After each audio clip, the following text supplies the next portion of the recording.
Capítulo 5. Como prosperar. Nem só de pão viverá o homem, mas de toda a palavra que sai da boca de Deus. Mateus 4:4. A lei da abundância é expressa de modo simples pelo escritor de Salmos quando diz: tenho seu prazer na lei do Senhor. Salmos 1:2. Quando nosso prazer e nosso desejo são pelas leis do Senhor, quando ansiamos pela visão e pela prática da compreensão da lei da harmonia e da perfeição, estamos no caminho para a riqueza, paz e abundância. Vamos nos unir em sentimentos com aquele que é para sempre e então produziremos frutos no tempo certo. Devemos saber que os planos e as oportunidades que Cristo tem para nós vão se apresentar e nossas folhas, ideias, não vão definhar. Apesar do que já passamos e do que possa acontecer, devemos realizar e executar. Além disso, o fogo, a energia e o entusiasmo de que precisamos para produzir nosso ideal surgem da árvore celestial, sendo regados pelas águas divinas do amor e da fé. Devemos entender por prosperidade o aumento de nossa capacidade ou habilidade em todas as direções, de modo que façamos uso de nós mesmos e do poder. A mente do ser humano conecta a palavra prosperidade a uma nota de dinheiro, mas ninguém ganha mais dinheiro até prosperar internamente, aumentando seu conhecimento sobre Deus, sobre a forma pela qual Ele opera, e aprofundando a sua própria capacidade de expressão. Nunca rezamos por objetos. Entramos em um estado de consciência de ser ou obter nossos desejos. O cargo, o dinheiro e os contatos profissionais que você deseja são a imagem e a semelhança ou a forma física dos estados de consciência que os produzem. O dinheiro, os amigos, os projetos e tudo o que você deseja podem ser manifestados entrando na sensação de ter o que você almeja. Banqueteie-se nesse estado de espírito até estar completamente saciado por esse sentimento. Continue até o seu desejo passar e você alcançar a paz. Eu sou o pão da vida. João 6:35. Perceba que eu sou é o verdadeiro pão. Quando você diz, eu serei, talvez, quem sabe, está reivindicando e declarando a sua escassez. Está admitindo eu não tenho. Vamos nos concentrar na verdade proposta por Jesus, quando disse: e tudo o que pedirdes em oração, crendo, o recebereis. Mateus 21:22. Se você reivindicar no silêncio, eu sou rico, essas palavras não vão produzir riqueza. Devemos sentir a riqueza. A consciência da riqueza produz a riqueza. Devemos saber que estamos aqui para dramatizar, retratar e expressar Deus, que é harmonia, saúde e paz. Nossa vida deve ser cheia de experiências prazerosas. Devemos nos desenvolver livremente em todas as áreas. Toda a lei da prosperidade é condensada com beleza nas seguintes palavras: o pão nosso de cada dia nos dá hoje.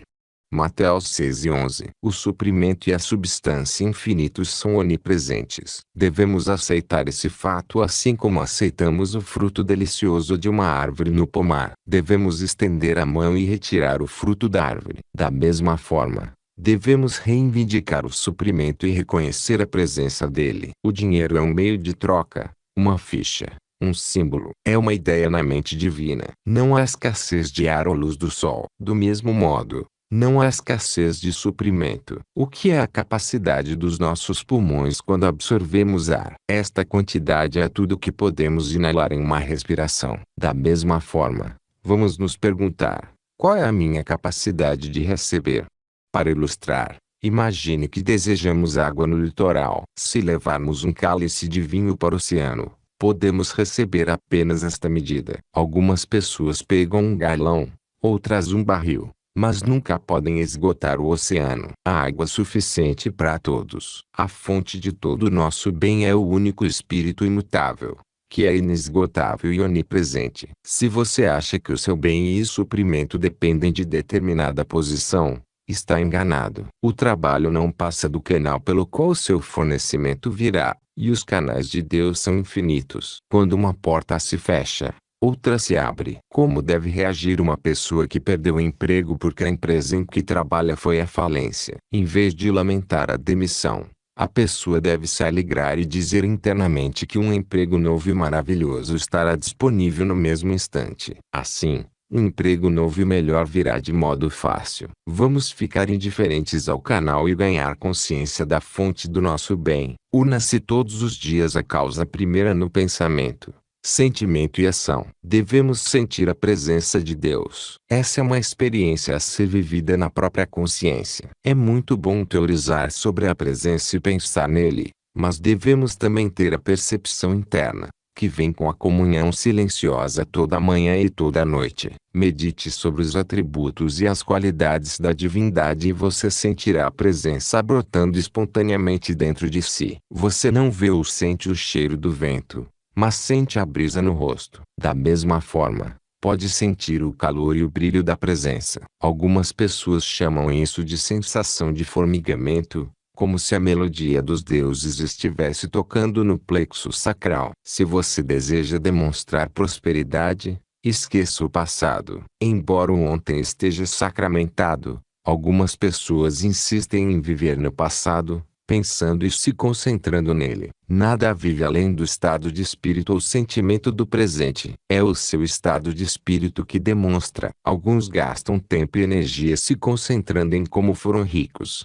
o que é uma futilidade e uma tolice. Com frequência, essas pessoas perguntam: por que não posso demonstrar agora? Porque se concentrar no passado é morte e estagnação. Claro que podemos ficar felizes em demonstrações no passado, mas eis aqui agora o tempo aceitável. Eis aqui agora o dia da salvação.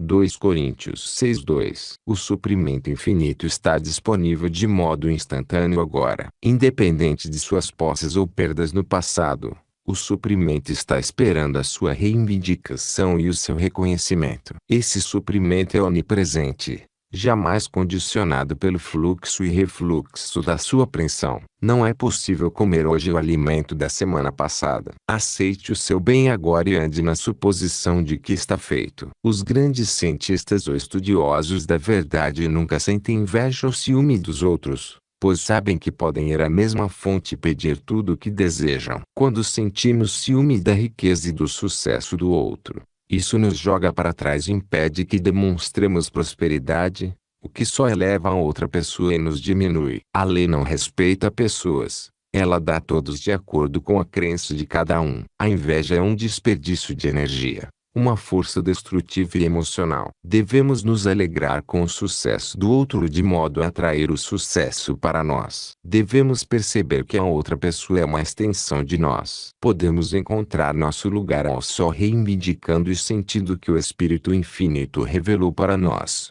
sabendo que agora estamos expressando nossos talentos ocultos para o mundo. Enquanto continuarmos reivindicando e aceitando isso de modo consciente, seremos levados pelo divino ao nosso verdadeiro lugar na vida. O Deus interior dará automaticamente o que precisamos para essa expressão. Não seremos bem-sucedidos até encontrarmos o trabalho que amamos fazer. Quando amamos o que fazemos, não é mais labuta, nem estamos mais trabalhando pelo suor do rosto. Este conceito seguinte é o mais comum, mas está definitivamente errado. Descansem dos seus trabalhos, e as suas obras os seguem. Você e Deus estão unidos no trabalho que estão fazendo. Quando você está expressando seus talentos para o mundo, abençoando e beneficiando seus compatriotas, pode ter certeza de que está fazendo a vontade do Pai. Se você estiver fazendo a vontade do Mestre, Deus pela própria natureza será por você. Então quem será contra você? Com essa atitude em mente, não há poder no céu ou na terra que possa lhe negar o sucesso. Há momentos em que as pessoas chegam para mim e dizem: tudo está muito devagar, os imóveis não estão vendendo. Os imóveis, como tudo na vida, são uma ideia na mente divina. Os proprietários só precisam trocar ideias com os outros. Comprar e vender se dá na consciência. Se você tem algo a vender, sinta e saiba que o Espírito Infinito agora revelou a você o comprador certo na hora certa e que a venda já foi concretizada no reino da realidade. A sensação ou convicção de que a transação já aconteceu em sua consciência, que é o único meio de troca verdadeiro, dá a você confiança e segurança. Basta esperar mais um pouco e a resposta positiva chega, às vezes na calada da noite, de surpresa, ou quando menos se espera. Lembre-se sempre de que, Como a sabedoria infinita tem o conhecimento da realização. Se você desejar uma mudança ou quiser vender um imóvel, um bem ou uma ideia para outra pessoa, este ser sabe a resposta perfeita para todas essas solicitações. Se o comprador que seria abençoado e ficaria feliz com a sua ideia estiver na China, voltará, de modo que vocês ficarão irresistivelmente atraídos um pelo outro. Meus caminhos são inescrutáveis. Muitos perguntam: posso ou devo conseguir 150 mil pelo meu imóvel? A resposta está na pergunta. A regra de ouro é a regra da vida. O resto não passa de palpite. Em situação oposta, você estaria disposto a pagar 150 mil pelo mesmo imóvel? Você está com sua consciência tranquila a respeito do preço? Trata-se de um preço justo e honesto na sua opinião? Se puder responder essas perguntas afirmativamente, então o preço está correto. Em todas as transações, lembre-se da regra de ouro. Faça aos outros o que gostaria que fizessem a você. Quando colocamos um imóvel à venda, sentimos internamente que o preço está alto demais. Somos espertos ao enganar o outro. Tentamos tirar vantagem do comprador por subterfúgios ou métodos ardilosos. Se fizermos isso, a lei será usada ao contrário. Nós prosperamos de verdade quando usamos a lei de maneira justa. Quando roubamos, saqueamos e trapaceamos, temos um complexo de medo, culpa e atraímos perda para nós. Mas nada há encoberto que não haja de ser descoberto. Lucas 12:2. Existe um princípio de justiça da mesma forma que há um princípio matemático. Falei com várias pessoas ao longo de muitos anos e uma queixa frequente é: se você visse todas as contas que preciso pagar, a situação está horrível.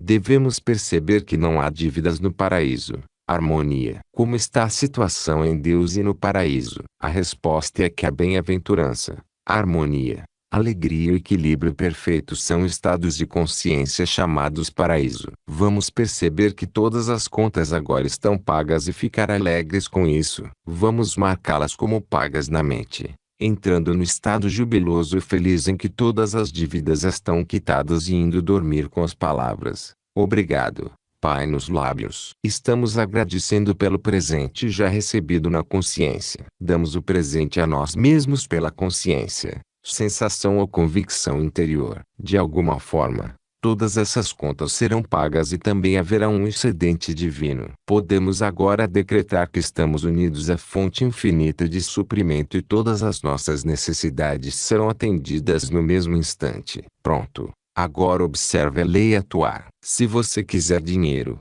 seja amistoso com o dinheiro e ele nunca faltará. Quando o dinheiro estiver em circulação, os tempos serão prósperos. Quando as pessoas começam a remoer e a se preocupar, o medo, monstro terrível, levanta a cabeça e a depressão se instala. É tudo puramente psicológico. Não há falta de estoque na natureza. A natureza é pródiga, fértil e farta. Dizem que os frutos que caem no chão e apodrecem nos trópicos a cada ano alimentariam o mundo inteiro. A falta de estoque e a escassez decorrem das nossas falhas de distribuição e do abuso da fartura da natureza. O livro Suggestion and Autosuggestion, de Charles Baldwin e Eden Powell, do BMEAD, 1921. Atraiu os olhares do mundo à lei do efeito reverso. Na página 137 do capítulo chamado Laws of Suggestion, Leis da Sugestão, em tradução livre, os autores dizem: quando uma ideia se impõe na mente de tal modo a ponto de originar uma sugestão,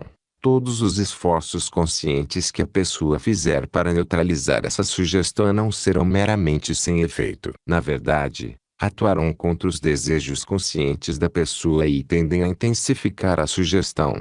Em outras palavras, sempre que estamos em um estado mental de dúvida e confusão, dizendo a nós mesmos frases como devo gastar, mas não posso ou preciso de dinheiro para pagar as contas, mas estou desesperado, podemos desejar o quanto quisermos, mas, quanto mais tentarmos, mais difícil será manifestar esse desejo. Quando estamos em dificuldades financeiras, ocorrem muitas sugestões nocivas, como medo, desespero e total falta de fé. Ficamos perplexos e nos sentimos desnorteados. Quanto mais tentamos pensar em uma boa ideia, Mais forte grita uma má ideia. O esforço não é a forma de obter os resultados desejados. Emile Coué criou a lei do esforço reverso. Esta é a fórmula de Coué. Segundo suas próprias palavras, quando a vontade e a imaginação estão em guerra, a inspiração invariavelmente ganha.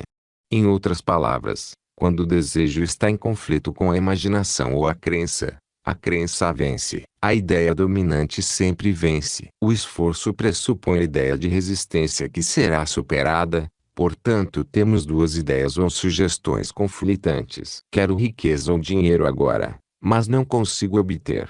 A neutralização ocorre e nada acontece. É como misturar azeite e água. O resultado será uma substância heterogênea. Quando falamos, eu me esforcei muito rezando por abundância e suprimento, narramos o grande erro desse tipo de pensamento. O caminho para o sucesso é fácil e sem qualquer esforço. Um desses métodos sem esforço está presente na técnica de sono definida pelo movimento New Nancy Shoal em 1910. Devemos ter cuidado para observar que a concentração deve ocorrer sem qualquer senso de esforço para produzir o efeito adequado. Devemos ser capazes de manter o foco com o mínimo de esforço voluntário.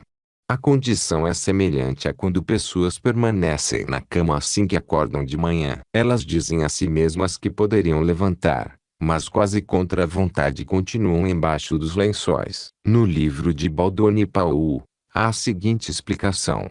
Uma forma muito simples de garantir isso, impregnar a mente subconsciente, é condensar a ideia que será objeto da sugestão, resumindo-a em uma frase breve, que possa ser gravada sem dificuldade na memória, e repeti-la continuamente, como se fosse uma canção de ninar. Segundo esses autores, quando entramos no estado sonolento, ou como eles descrevem um estado semelhante ao sono entre o estado desperto e o sono, o esforço é reduzido ao mínimo e podemos focar a atenção em nosso bem com facilidade sem esforço. Podemos induzir esse estado sugerindo o sono a nós mesmos. Vamos dar uma explicação prática do ensinamento que acabamos de mencionar. No ano passado, uma mulher disse em uma das minhas aulas: as dívidas estão se acumulando. Estou desempregada. Tenho 3 filhos para criar e não tenho dinheiro. O que devo fazer? Ela fez o seguinte. Relaxou o corpo em uma poltrona, entrou em um estado sonolento e, seguindo o ensinamento de Coué, condensou suas necessidades em 2 palavras. Está feito. Essas palavras significavam para ela a realização de todos os seus desejos, como todas as contas pagas, um novo emprego, um lar, um amor, comida e roupas para as crianças e um amplo suprimento de dinheiro. Observe a lógica da prece aceita na frase resumida está feito, que foi repetida várias vezes como se fosse uma canção de ninar, de acordo com a sugestão da famosa New Nancy Shoal. Toda vez que a mulher pronunciava em silêncio está feito, uma sensação de calor e paz tomava conta dela. E assim até ela chegar à convicção de que estava realmente feito. A mente não se dispersou, pois a mulher manteve a concentração e o foco em uma ideia central. Ela repetiu várias vezes até sentir que fosse realidade. Quando restringimos o foco a uma frase simples, impedimos a mente de se dispersar pela rede de associações de ideias e pensamentos. Se a mente se dispersar, traga-a de volta e continue repetindo a frase curta que contém a realização de todos os seus sonhos. Os caminhos de Deus são realmente inescrutáveis. Se eu for a uma fonte e não tiver um balde, não poderei conseguir água. Da mesma forma, quando vou à fonte da água da vida dentro de mim, preciso ter um balde, que é a minha atitude mental receptiva, na qual me coloco em um estado passivo, receptivo, jubiloso. Só assim a ideia ou o sentimento de gratidão vão prevalecer. Vamos citar o caso de um homem em situação delicada que enfrentava dificuldades para vender um imóvel. Ele se reclinou em uma cadeira, fechou os olhos e focou a atenção até ficar sonolento. Quando relaxou, entrou naquele estado letárgico já sugerido. Isso favorece os resultados, pois o esforço é reduzido. A prece deve ser um esforço sem esforço. O homem resumiu seus desejos na seguinte frase: obrigado, e a repetiu como se estivesse agradecendo o Ser Supremo por ter contribuído para que ele vendesse o imóvel. O homem não dormiu quando fechou os olhos, pois estava alerta, vivo e acelerado pelo Espírito Santo. Entrou no silêncio com uma atitude esperançosa. Sabia que ia realizar seu desejo. Em silêncio, o homem repetiu obrigado várias vezes, como se fosse uma canção de ninar. Continuou mencionando essas palavras até ter a sensação de que tudo estava da forma como nos lembramos da atitude mental grata e cristã encontrada nas palavras de Jesus. Pai, graças te dou, por me haveres ouvido. Eu bem sei que sempre me ouves. João 11:41, 42. Ele dormiu e sonhou, mundo da quarta dimensão, com um homem que lhe entregava um cheque. Ele respondeu, obrigado, pai. Ao acordar, sabia que o imóvel estava vendido. Uma semana depois, o homem que ele viu no sonho procurou e comprou o imóvel, composto de 14 lotes, um poço e uma casa. Essa experiência na quarta dimensão ocorreu porque ele continuou repetindo a palavra obrigado até entrar em sono profundo. Na próxima dimensão, para onde vamos toda noite quando dormimos, ele viu a venda desejada como um fato objetivo e concreto. O agora ou o presente na quarta dimensão equivale ao aqui na terceira dimensão. Após ver algo na quarta dimensão, devemos vivenciar aquilo no plano tridimensional em um futuro próximo. Decrete em silêncio noite e dia que Deus está prosperando em sua mente, corpo e negócios. Sinta a realidade dessa afirmação e você nunca mais vai querer nada. Repita várias vezes, como se fosse uma canção de ninar. Obrigado, pai, enquanto se prepara para dormir. Isso significa que você está agradecendo ao superior pela abundância, saúde e harmonia. Sem dúvida Deus vai se fazer conhecer para você em uma visão e falará por meio de sonhos. Se você for casado, aproveite essa oportunidade maravilhosa de concordar com a lei da abundância. É um suprimento infinito e onipresente da bondade, verdade e beleza de Deus. Deixe que o ser amado concorde e una suas ideias e seus motivos na demonstração de abundância em todos os aspectos. Grandes pessoas de todos os estilos de vida foram inspiradas pelos cônjuges. Pessoas casadas podem se ver como devem ser. A sensação certa e o conhecimento interno podem transformar a derrota em sucesso e a pobreza em abundância. Juntos, eles viram uma força e razão poderosas para demonstrar a abundância, conquistando o acordo com Deus. A percepção de que eu e o Pai somos um é o estado de consciência e a resposta. Os dois que concordam ou tocam em algo podem ser marido e mulher. Se Deus é por nós, quem será contra nós? Um com Deus é a maioria. Tudo é possível com Deus. Resumo: para desenvolver a vida abundante, medite sobre o significado e a substância das palavras do primeiro salmo. Bem-aventurado o homem que não anda segundo o conselho dos ímpios, nem se detém no caminho dos pecadores, nem se assenta na roda dos escarnecedores. Antes tem o seu prazer na lei do Senhor, e na sua lei medita de dia e de noite. Pois será como a árvore plantada junto a ribeiros de águas, a qual dá o seu fruto no seu tempo, as suas folhas não cairão, e tudo quanto fizer prosperará. Não são assim os ímpios, mas são como a moinha que o vento espalha. Por isso os ímpios não subsistirão no juízo, nem os pecadores na congregação dos justos. Porque o Senhor conhece o caminho dos justos, porém o caminho dos ímpios perecerá. Salmos 1-6.